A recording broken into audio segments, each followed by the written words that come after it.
Hello,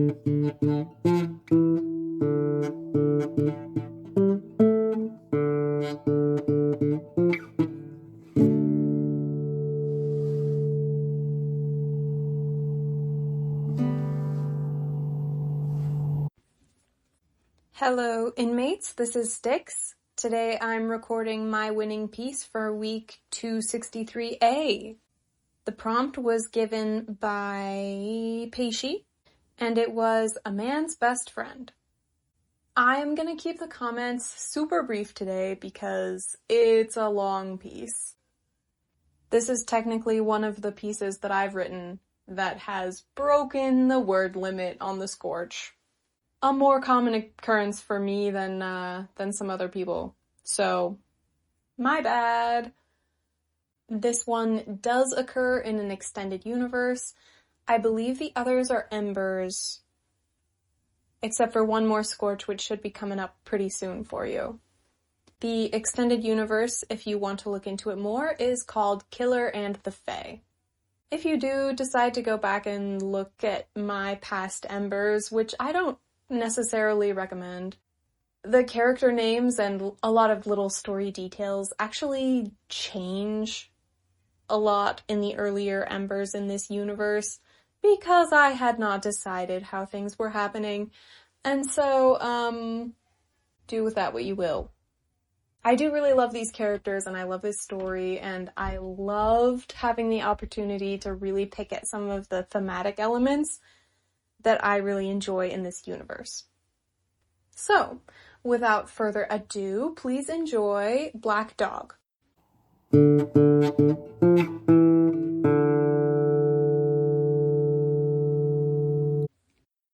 Kay does not have a dog.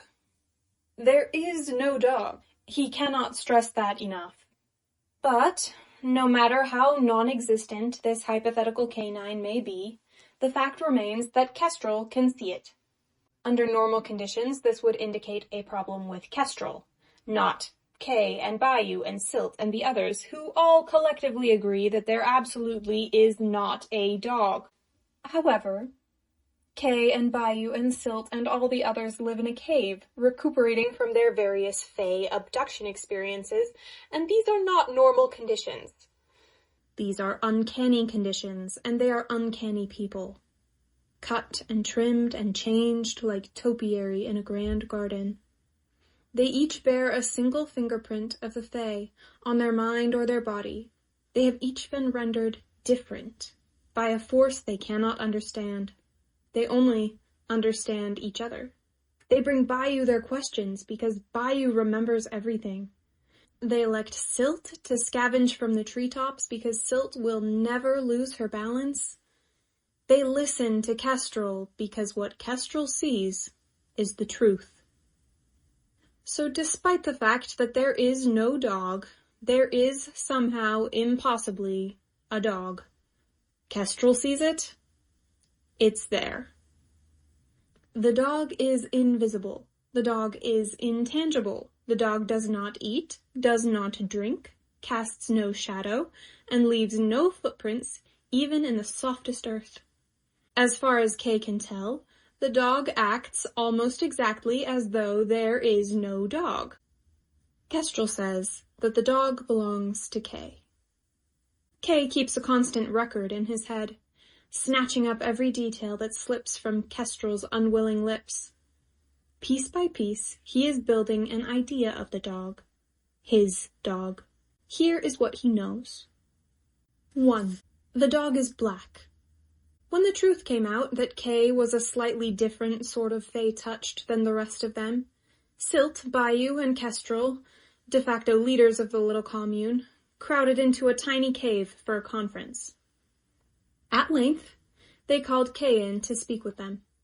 As soon as Kay stepped inside, Kestrel clicked his teeth and said, "Is there really room for that monstrosity?" They all stared at him. "Whoa, Kes," said Silt. "He's not that ugly." Kestrel furrowed his brow at her. "What?" "Yes," Silt said, spreading her hands wide in an appeasing motion. It's true. Our good friend Kay is not the prettiest person on the planet, but I would hardly call him monstrous. Kestrel reared back. Not him.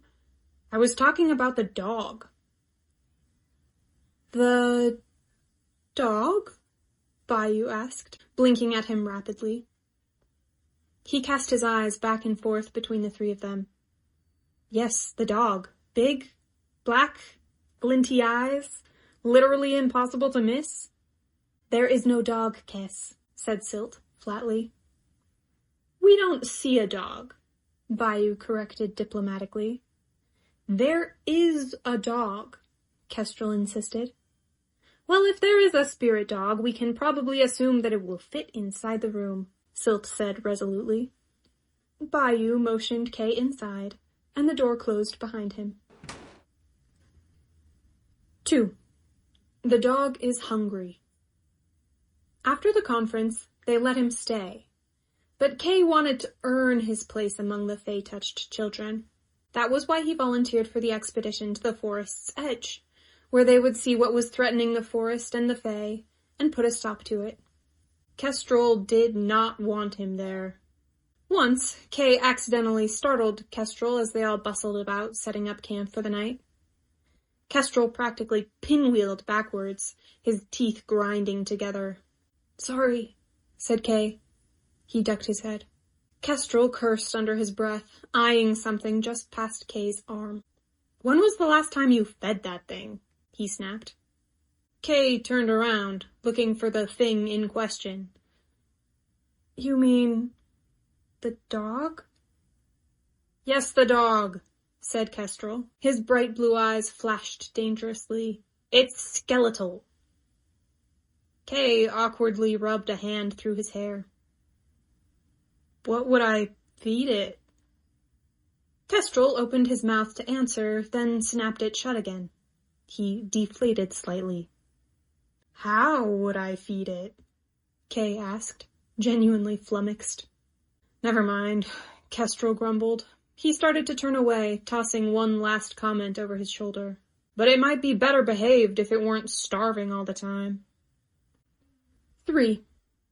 The dog wants him dead. They walked along a high ridge, where the trees were sparse and scraggly. The stony earth sloped down slowly on one side, rapidly on the other. Not rapidly enough to be called a cliff, but rapidly enough that the dirt slipped down in swaths at the slightest disturbance. Jagged rocks stuck out of the steep slope like saw teeth. But when they looked out over the edge, they saw straight over the sea of treetops to the vast scroll of ocean unrolling into the distance. Lichen and silt wound between the trees further down the hillside, away from the steeper edge. Their banter floated lethargically through the air, the words barely distinguishable by the time it reached Kay's ears. Up ahead, Bayou forged a determined path toward the sea. When her path threatened to carry her out of sight, she stopped to wait for the rest to catch up. Her frustration simmered on the air. Kay walked at the back, along the highest point on the ridge. No matter how hard he pushed himself, he couldn't quite keep up. Bayou had tried very hard all morning not to complain about it. Kay, she asked carefully, you all right there? I'm fine, Kay assured her. She nodded slowly, her expression torn. Mind moving a little quicker?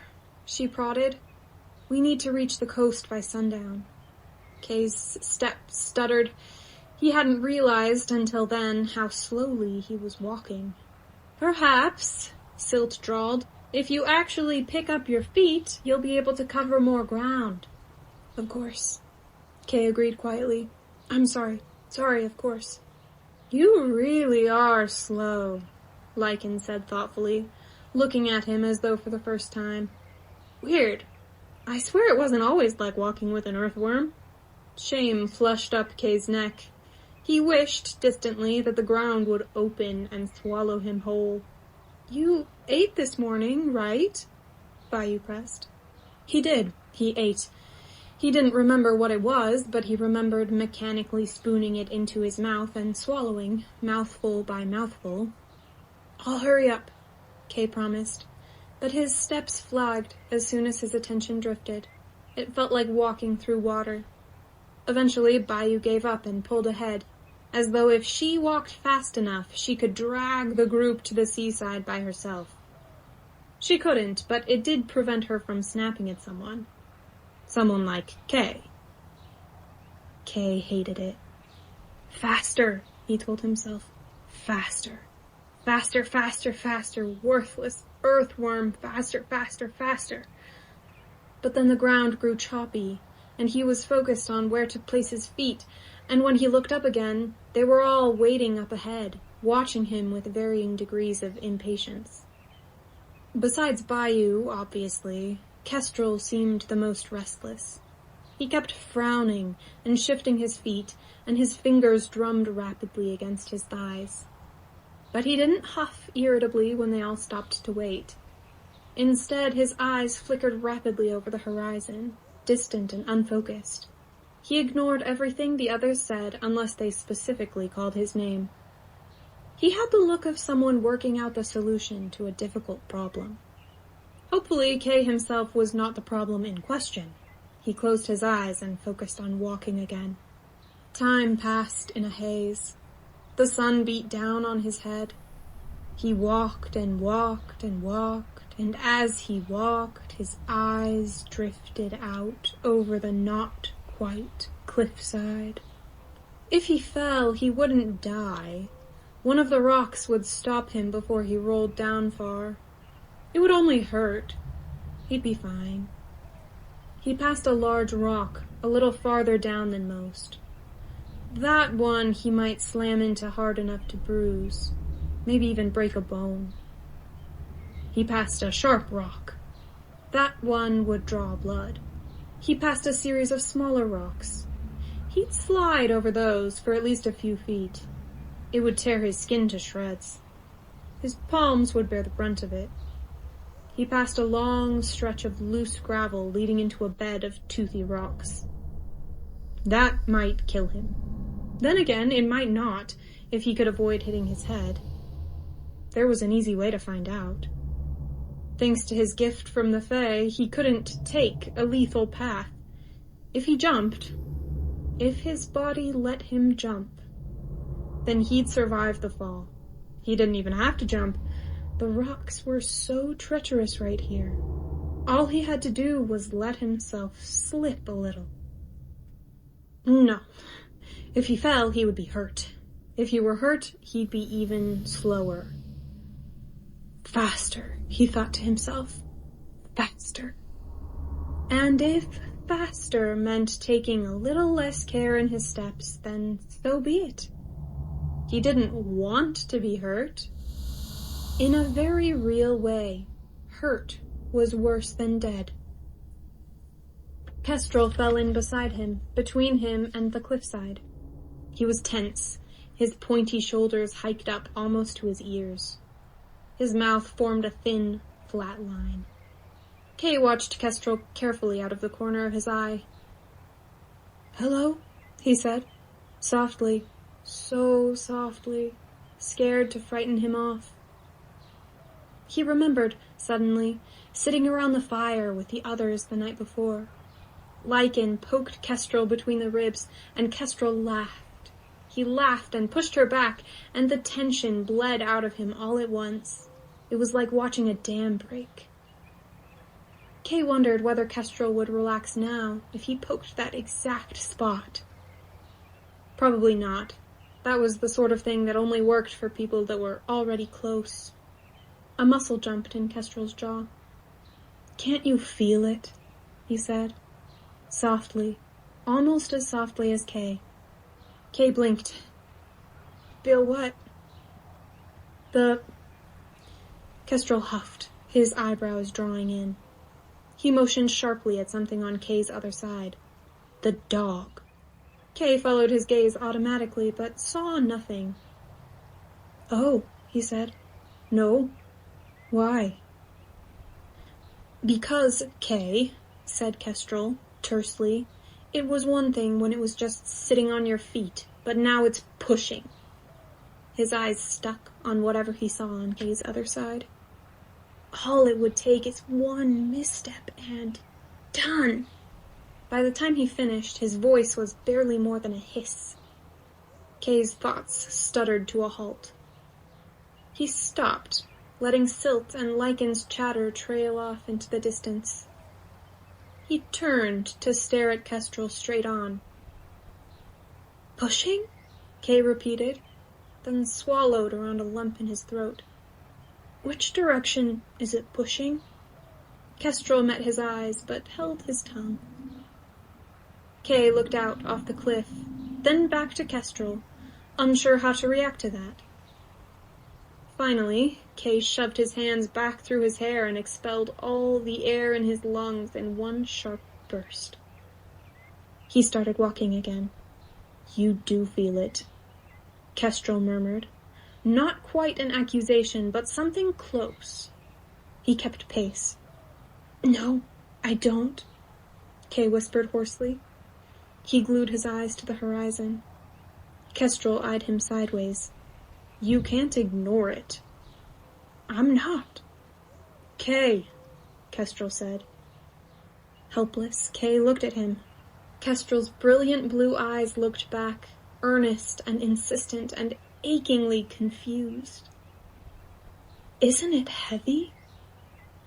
Kay sucked in a breath, but glass lined the inside of his throat, and the air felt thin and shredded by the time it reached his lungs. No, he said, but his voice cracked even on that single syllable, and he ducked his head to avoid Kestrel's gaze. Kestrel said nothing, but he walked between Kay and the cliff edge until the stony, exposed ridge melted into sturdy trees and soft soil. 4. Kestrel doesn't understand the dog either. After they returned from their trip to the seaside, the Fae-touched children built a roaring fire. They danced and laughed and drank homemade blackberry gin while Zephyr sang and plucked the strings on their makeshift tree string. Kay lost himself in it. The hands clapping his shoulders, the voices in his ears, the bubble-bright burn of alcohol in his veins. He stayed by Bayou mostly. They ventured out among the dancers, equally unsure of themselves, and ended up spinning around and around. They hit their heads together and fell to the ground, laughing so hard they almost threw up. It wasn't just Bayou, though. Kay sat with Anemone and swapped stories with Falcon and listened to Vol wax poetic about saffron. He circled the fire over and over, and everywhere he went he felt welcome. By the end of the night he had talked to nearly everyone except Kestrel. He caught glimpses of Kestrel, with Lichen and Silt and the others. Later, when Zephyr dragged Kay off to a game on the far side of the fire, he saw Kestrel sit beside Bayou on an old log. They spoke in soft tones, their shoulders close but not quite touching. Bayou smiled, a proper smile, one that wrinkled her nose all the way up. Kestrel smiled too, a shy smile, aimed down at his hands. He tapped her knee gently. Kay looked away after that. When he looked back, they were both talking animatedly with Lichen. That was as it should be. Kestrel and Bayou, they were as they should be. The stars crackled up above, or maybe that was the fire. Kay's eyes shimmered, or maybe those were the stars. The world spun, but he wasn't dizzy, and everything felt light and quick as the sparks that flew off the fire. Gradually, the revelry fizzed down into chatter, then murmurs, then silence, and Kay sat alone under the stars. In a blink, the bubbles in his chest turned flat and sour. His stomach rolled. Shame crawled up his throat. Guilt tingled in his toes. He couldn't pinpoint the problem, but he knew in every fiber of his body that he had made a mistake. He shouldn't have. He didn't. He couldn't be. He wasn't. He wasn't what? He just wasn't. He curled into a ball on his side, touching his forehead to his knees, and prayed that no one would come looking for him. Imagine if Bayou found him like this. She'd be confused. She'd be hurt. I thought it was good, she'd say. I thought you were having fun. It was, Kay fought back. I was. Why didn't you tell me that you felt like this? What did I do wrong? I always feel like this. It's just that sometimes I also get to feel something else. Bayou would hate that. Kay's eyes stung, and he pressed his palms hard over his eyelids. Footsteps crunched through the underbrush, drawing closer. Kay held still, hoping he could go unseen. But the footsteps stopped by his head, and a warm body settled down cross-legged beside him. Kay didn't lift his head to see who had joined him. A hand set a flask in front of him, and Kay recognized it by the calluses on the fingertips, by the veins running down the back, by the way the knuckles caught the shadows. Kestrel. Kay's chest constricted painfully. "Drink," said Kestrel. "It's water." Kay forced a breath into his cramped lungs. "I'm not thirsty," he whispered, his voice thin and thready. "It will help," Kestrel insisted. Then he paused. Almost sheepishly he added, "I think it will help. Water helps with almost everything." "I don't think it will help with this," Kay said, croaking out a weak laugh. "I don't think anything will help. The problem is me." "The problem," Kestrel shot back indignantly, "is the massive hellhound sitting on top of you. You are managing remarkably well under the circumstances." A burst of real laughter fluttered out of Kay at that. He closed his eyes to catch his breath, and when he opened them, streaks of tears slipped down over the bridge of his nose. He didn't bother wiping them away. Kestrel hesitantly reached out and rested a hand on top of Kay's head. They said nothing for a long time. Finally, Kay asked, "What do you think it is?" "The dog?" Kestrel asked. When Kay twitched in confirmation, he said, "I don't know. I see a lot of things I don't know the names for." "Oh," said Kay. "That's the thing, isn't it?" Kestrel whispered, his voice uncharacteristically uncertain. "Just because you can see a problem doesn't mean you know how to fix it." He lifted his hand off Kay's head and set it down in his lap. "Yeah," said Kay. "I'm sorry." "Don't be. I thought—" Kestrel cut himself off with a sharp sigh. "Sometimes when Bayou touches you, it moves to make room. I thought—" Kay blinked, wrapping his head around this. "You thought—" "Right, but—" Kestrel sighed again, this one smaller, more defeated. "I was wrong. Here, I'll get someone else." As Kestrel started to stand, Kay's hand snapped out and caught his wrist. "Wait," he said. "Don't." Kestrel paused, hovering in an awkward half-squat. "Are you sure? I think Bayou—" "Don't," Kay pleaded. Reaching out had changed his position enough that he could see Kestrel's face. Kestrel frowned, the corners of his eyes creased with concern. "Is it good for you to be alone?" he said softly. "Just stay," Kay answered. Kestrel sat down again. This time he kept his hands to himself. Kay shifted, stretching out on his back so he didn't lose sight of Kestrel's face. They stayed there for some time, the moon bright enough to bring out the startling blue in Kestrel's eyes. Kestrel broke the silence without looking down. "How can you breathe?" he asked helplessly. Kay experimentally pulled in a deep breath, testing the pressure in his lungs. "It's still sitting on me?" Kestrel nodded. "Lower now."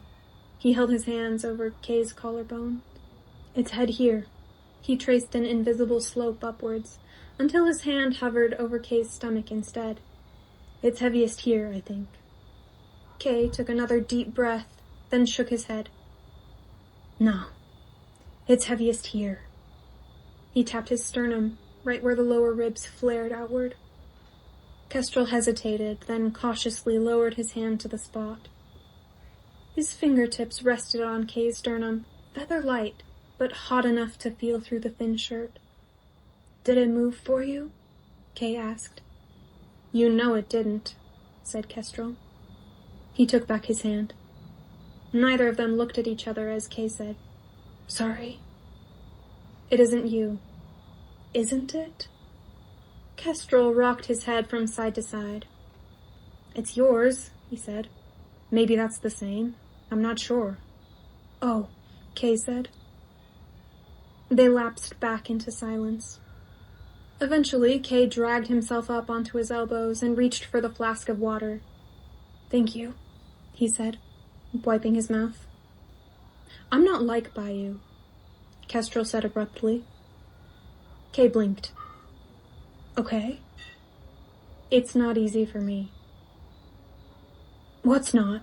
Kay asked, pushing himself farther up. "It's not easy being a friend," Kestrel said. He knotted his hands together in his lap. "My friend?" Kay asked, startled. Kestrel flinched. "Like I said, I'm not." "You are," Kay cut in urgently. "I didn't mean to. You are, or at least, I'd like to be." He flushed. "Your dog doesn't like me," Kestrel said. He shrugged uncomfortably, as though that was the end of the conversation. "I like you," said Kay. He thought about that. "I guess that means that the dog's not me after all." "I don't know. I don't know either. I'm bad at not knowing." Kay turned the flask in his hand, then offered it to Kestrel. "Water will help," he said decisively. "Water helps with almost everything." Kestrel took the flask with a lightning-quick smile. "How wise." "Even if it doesn't help," Kay added softly. "You don't have to solve every problem." Kestrel dragged his eyes slowly up Kay's torso until at last he met Kay's eyes. "Oh," he murmured, in a tone of revelation. Kay awkwardly looked away. "I would also," Kestrel began haltingly, "like to be your friend." Kay cleared his throat.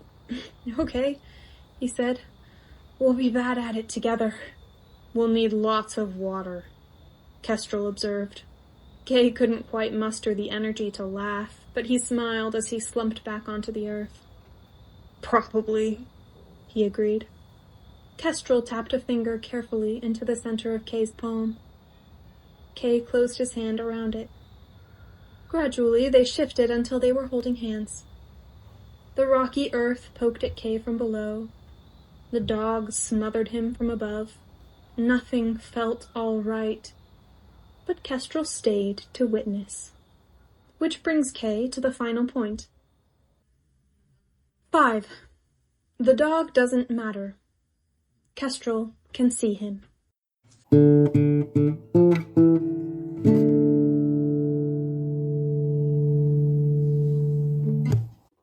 Hello, inmates. It's Pacey here with Judge Comments.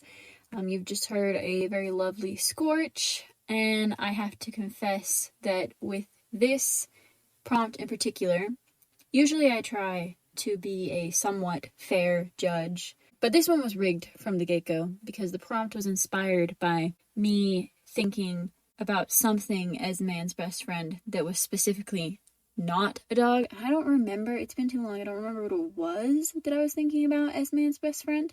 But I know that I was thinking about something that was not a dog, and I really wanted to see Scorches that showed something else other than a dog, which was unfair of me because I didn't tell anyone that and I just watched for it. And so that made the judging pretty easy for me, considering how everyone else's writing went very predictably. But those are all good, and you should go check them out on the Patreon because I didn't judge very fairly with this round. Anyway, that's all I have to say. Keep those fires burning.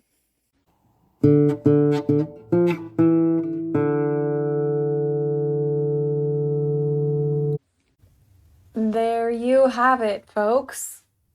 Some fun trivia for you. Super brief, I promise.